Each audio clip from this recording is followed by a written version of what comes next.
Hey there, my fellow slingers, braiders, and weavers. We've finally arrived. I think this is the last video that we'll need in this series, and in it, we'll be doing the final knots and tassel to the sling. And anything beyond that, I might upload a few tips and kind of extra lessons learned type bonus videos. But this will be it. Hope you enjoy. All right, we have now made it to the end of the braiding, end of the sling, and all we need to do is do something to finish it off. So inside of the braid here, some of the last couple, I just did a simple, you probably can't see it real well, but I just did a little overhand knot just to kind of keep things from coming loose while I finish this off.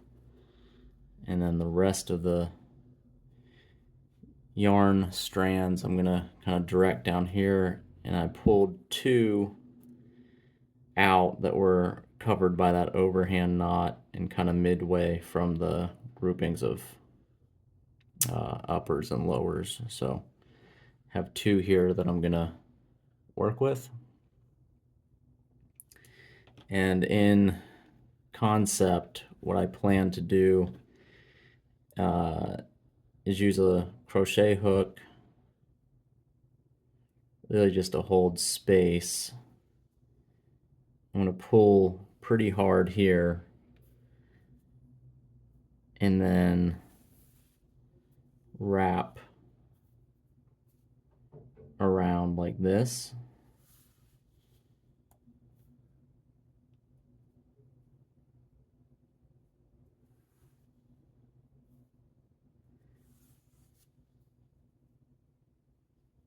I'm going to pull pretty tight because I want this to not slip um, once we pull it through. So this is pulling it pretty firmly there. And what I'm going to do is just come up, grab it by the hook, maybe go like this, and then I'm hopefully going to be able to just pull it down through all of these loops, and we'll see if I can get it to come all the way.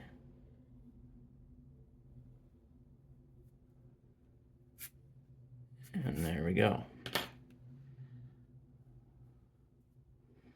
So now all I need to do is pull this through,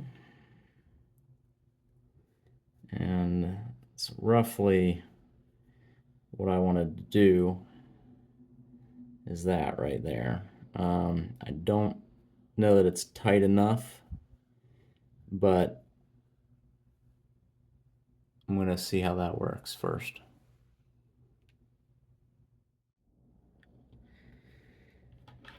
As I suspected, it was a little loose still, so I took a fid that I have for some paracord and I worked it underneath the two strands, and I'm just pulling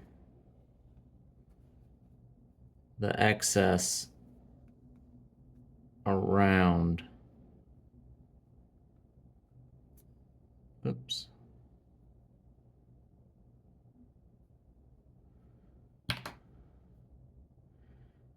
Basically, I'm pulling that excess. You can even push it.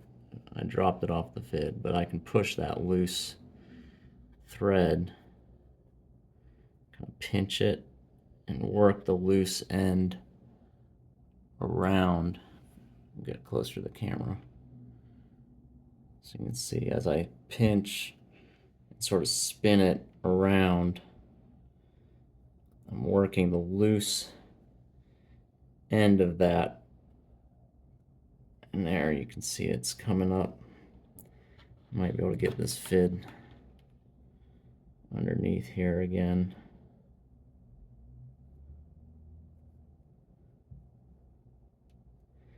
And really pull.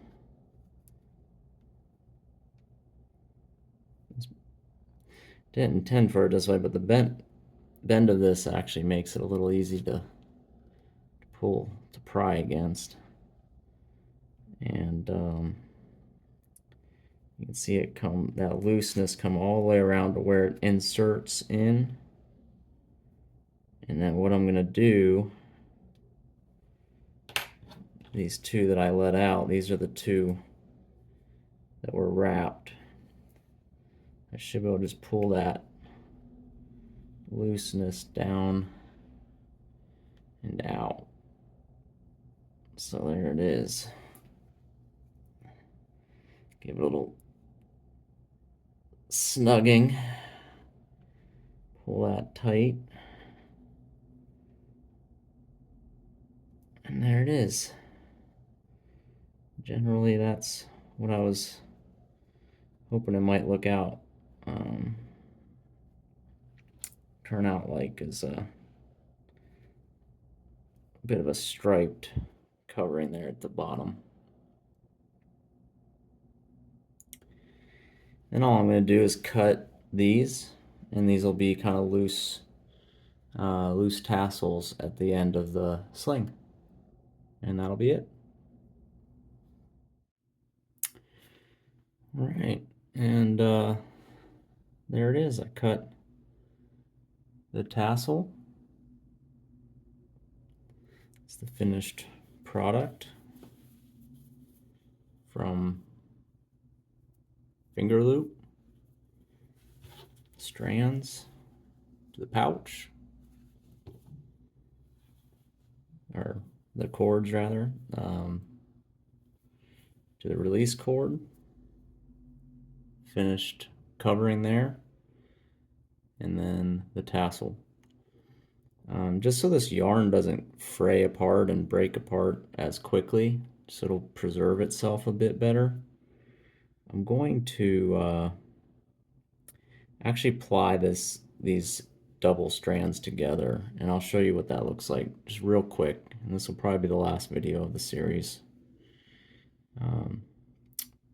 So what I'm going to do is, if you twist something one way, you can twist it kind of counter. So applying this spin, and then I'm going to twist it against another strand. So just twist forward and then backward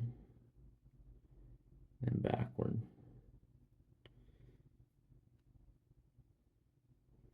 So I'm going to do this with all 16. I'm going to pair them up. I'm going to do this with a opposing color so they don't end up two with the same color. I think it'll end up looking pretty neat, and it should help keep the yarns last longer when the sling is being used. All I'm doing is rolling it forward and then grabbing the other yarn and moving them in position. Then I move this thumb and pointer finger forward, and I pinch that next bit of it. So just doing this, just plying these two together. This is going to shorten it a little bit due to the twisting motion, but hopefully not too much. We'll see how it compares to the other yarns. And you can kind of build up a bit of a rhythm to it. Once I get to the final inch or so,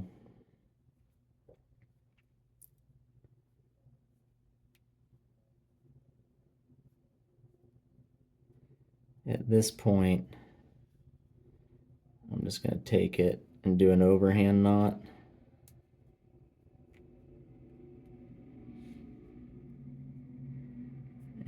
and pull through about an inch, just so that the knot itself captures some of that plying that happened. And there we go. So you can see that nice double color there. But I'm going to do that across all of them. Okay, so it did shorten it a little bit. You see from the others, it's about half an inch shorter. I'm going to do that to all of them. And that'll just, the bulk of this and being held together and knotted, hopefully it'll prevent the yarns from breaking down when the sling is being used as quickly. All right, cheers.